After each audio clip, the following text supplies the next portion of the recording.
একটুখানি কথামৃত। ঠাকুর বলিতেছেন, ঈশ্বরের কার্য কি বোঝা যায়? তিনি কি উদ্দেশ্যে কি করেন? তিনি সৃষ্টি, পালন, সংহার সবই করছেন। তিনি কেন সংহার করছেন আমরা কি বুঝতে পারি? আমি বলি, মা, আমার বোঝবার দরকার নাই, তোমার পাদপদ্মে ভক্তি দিও। মানুষ জীবনের উদ্দেশ্য এই ভক্তি লাভ। আর সব মা জানেন। বাগানে আম খেতে এসেছি, কত গাছ, কত ডাল, কত কোটি পাতা, এসব বসে বসে হিসাব করার আমার কি দরকার? আমি আম খাই, গাছপাতার হিসেব আমার দরকার নাই। দয়া আর মায়া এই দুটি আলাদা জিনিস। মায়া মানে আত্মীয় মমতা, যেমন বাপ মা, ভাই ভগ্নী, স্ত্রী পুত্র, এদের উপর ভালোবাসা। দয়া সর্বভূতে ভালোবাসা, সমদৃষ্টি। কারো ভিতর যদি দয়া দেখো, যেমন বিদ্যাসাগরের, সে জানবে ঈশ্বরের দয়া। দয়া থেকে সর্বভূতের সেবা হয়। মায়াও ঈশ্বরের। মায়া দ্বারা তিনি আত্মীয়দের সেবা করিয়ে লন। তবে একটি কথা আছে, মায়াতে অজ্ঞান করে রাখে আর বদ্ধ করে, কিন্তু দয়াতে চিত্তশুদ্ধি হয়, ক্রমে বন্ধন মুক্তি হয়। চিত্তশুদ্ধি না হলে ভগবান দর্শন হয় না।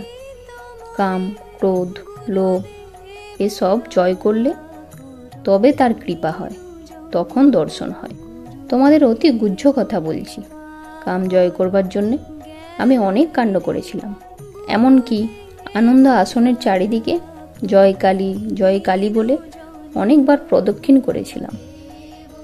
আমার 10-11 বৎসর বয়সে যখন ওদেশে ছিলুম, সেই সময় সমাধি অবস্থা হয়েছিল।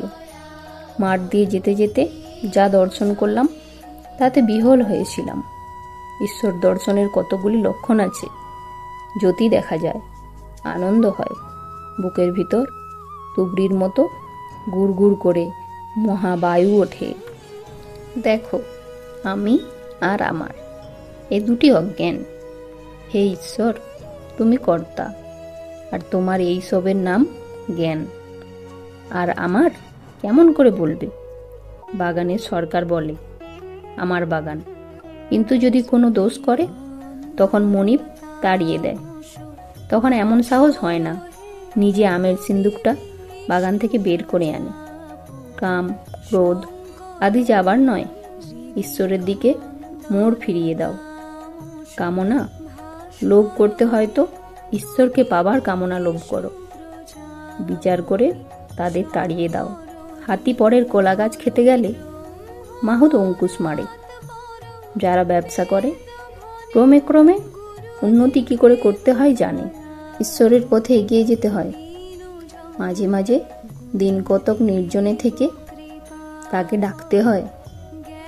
তবে কি জানো, সময় না হলে কিছু হয় না। কারু কারু ভোগ কর্ম অনেক বাকি থাকে, তাই জন্যে দেরিতে হয়। ফোঁড়া কাঁচা অবস্থায় অস্ত্র করলে হিতে বিপরীত হয়। পেকে মুখ হলে তবে ডাক্তার অস্ত্র করে। ছেলে বলেছিল, মা, এখন আমি ঘুমোই, আমার বাহ্যে পেলে তুমি তখন ডেকে দিও। মা বললে, বাবা, বাহ্যেতেই তোমায় তুলবে, আমায় তুলতে হবে না। ব্যবসা করতে গেলে সত্য কথার আঁট থাকে না। ব্যবসায় তেজি মন্দি আছে। নানকের গল্পে আছে যে তিনি বললেন, অসাধু দ্রব্য ভোজন করতে গিয়ে দেখলুম যে সব রক্তমাখা হয়ে গেছে। সাধুদের শুদ্ধ জিনিস দিতে হয়, মিথ্যে উপায়ে রোজগার করা জিনিস দিতে নেই।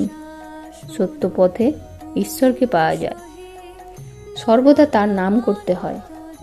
কাজের সময় মনটা তার কাছে ফেলে রাখতে হয়। যেমন আমার পিঠে ফোঁড়া হয়েছে, সব কাজ করছি, কিন্তু মন ফোঁড়ার দিকে রয়েছে। রাম নাম করা বেশ। যে রাম দশরথের ছেলে, আবার জগৎ সৃষ্টি করেছেন আর সর্বভূতে আছেন। অবতার যখন আসে সাধারণ লোকে জানতে পারে না, গোপনে আসে। 2-4 জন অন্তরঙ্গ ভক্ত জানতে পারে। রাম পূর্ণ ব্রহ্ম, পূর্ণ অবতার। এ কথা 12 জন ঋষি কেবল জানত। অন্যান্য ঋষিরা বলেছিল, হে রাম, আমরা তোমাকে দশরথের বেটা বলে জানি।